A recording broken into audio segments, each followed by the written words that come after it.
yung spine board.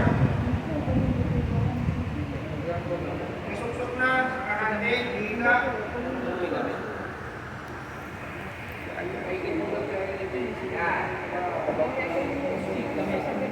Okay, pagkailagay na sa spine board.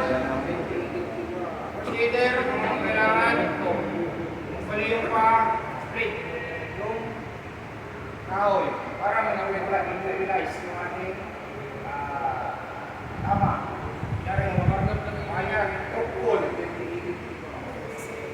So kung ano yung position niyang nakita natin at may mali yung assist na po yun na ganito rin po ang position niya, ilalagay natin sa assist na po yung kanya, huwag niyo po siya straight. Kung nakanganito po siya,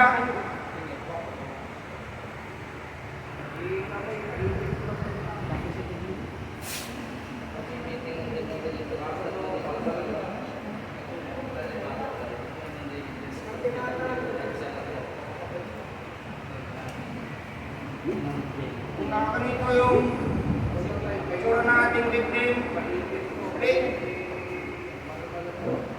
Yan.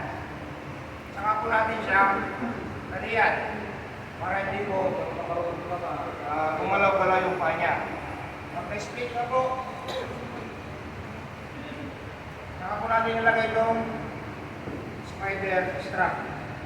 Paglalagay ng spider strap, tatatan po natin yung nasa taas. Yan. Ito po lagi yung magkakasama. Yung apat na to. Yung orange at red. Yan.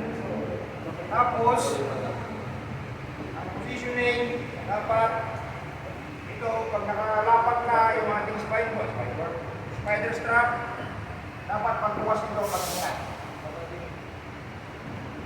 Kasi po yung iba, dahil sa natataranta na, napakaganyan. Paglalagay po, dito po sa loob. Yan. Yan. So, dapat lagi ito kami, sir, nasa gitna, sa may dibdib. Para equal po yung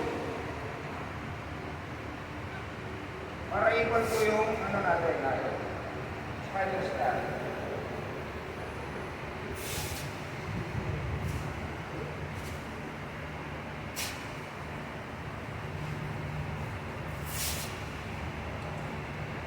Yung pagbabae namin, sir, kita nyo naman, nasa dibdib yung ating spider strap. So, pag-mali, yung responder, kung male yung responder, pero kung pala, kung conscious naman yan, pala. Kasi baka mamaya, mabaskusan yan. So, dito na part, ay naka-split naman. Bakit nyo nang ilagay? Yun ang ilagay namin, sir.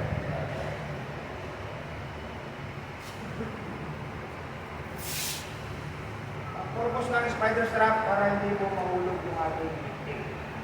Kasi po, sa pag-responde, hindi po natin maiwasan yung paglalakad natin ay patakbo, ay malakad. Isang kasama natin lumatakbo, isa hindi. So, magkakaroon siya ng tabi-tabingan na magbubuhat ng spine ball. Yung apat na first responder, ang makukuman yung nasa harapan ay nasa likuran. Pagkawak po ng spine board, ito po sa loob. Ganyan. Hindi po siya ganitong bubuhatin. Ganito po. Yan. Kung nasa right side ka, titiklop ng left side, yung malapit sa spine board.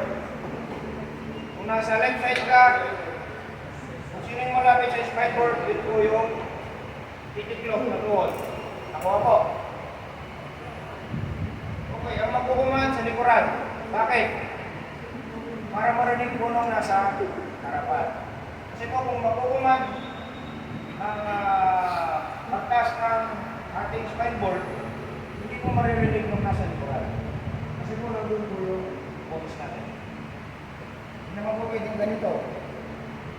So, simple, sa may likuran na lang po ang magkukuha.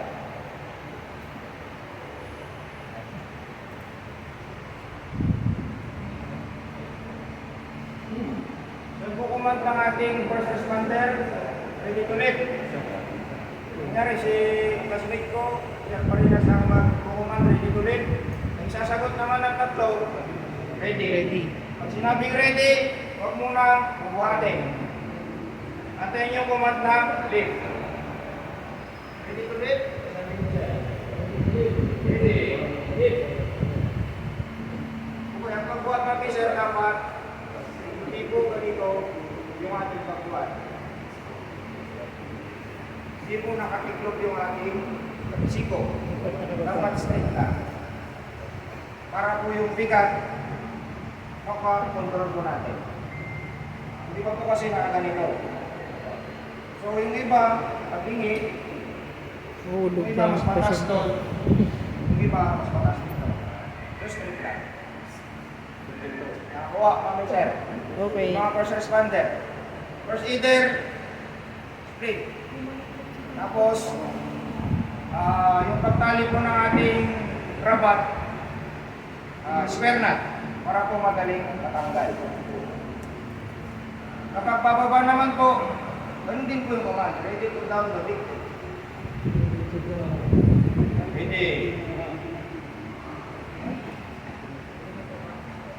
Tapos, mami sir, yung ano naman, yung victim, siyempre wag naman po natin ilalagay sa danger zone.